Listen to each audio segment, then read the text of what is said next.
Canadian diplomat, actually, who's been working with a Canadian national in the same zone, who says she poses no danger, she should go back to Britain. What do you think of that, Nina? Well, it's actually a retired US ambassador who's helped free a Canadian woman. And there are camps who hold more than 700 foreign families who've lived under ISIS and guarded by the Syrian Democratic Forces. And he's helped this Canadian woman to get out of the camp in northeast Syria, and she's crossed over to Kurdistan. So he is now saying that he has talked to her and that she seems to pose no threat. And so he is saying that she should,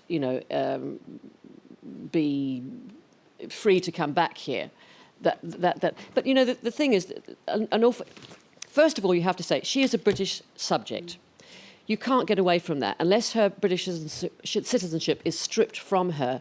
This country. It has been. Has been. Well, yeah. But she has a.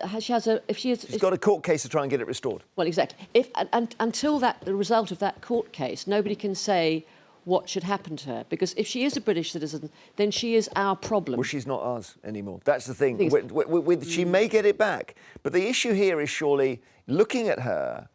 Do you really think she's dangerous? I remember. I'm not sure she is. It's hard, I can't quite remember how many years ago this story emerged when they went over to Syria, her and her friends. But I remember at the time, it must be at least, is it 5-6 years ago, something like 5 years ago? And I remember at the time thinking they knew what they were doing. They were absolutely the architects of their own destiny, those girls. They got on those planes. And then I had a 15-year-old boy. And then you realise that 15-year-olds don't know anything. And you realise that they are very easily manipulated and they are children.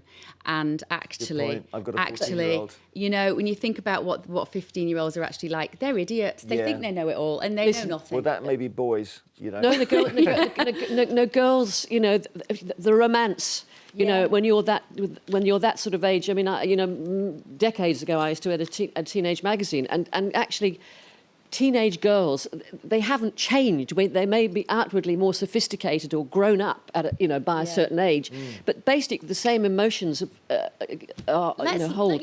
Adolescent girls, so there is that. And but on the other side, that somebody has maybe advised her, because when we first saw her, she looked, very much. She was veiled. She was this. She was that. Now she's looking like a Western girl that you could see walking down the high street in Chiswick, say. Yeah.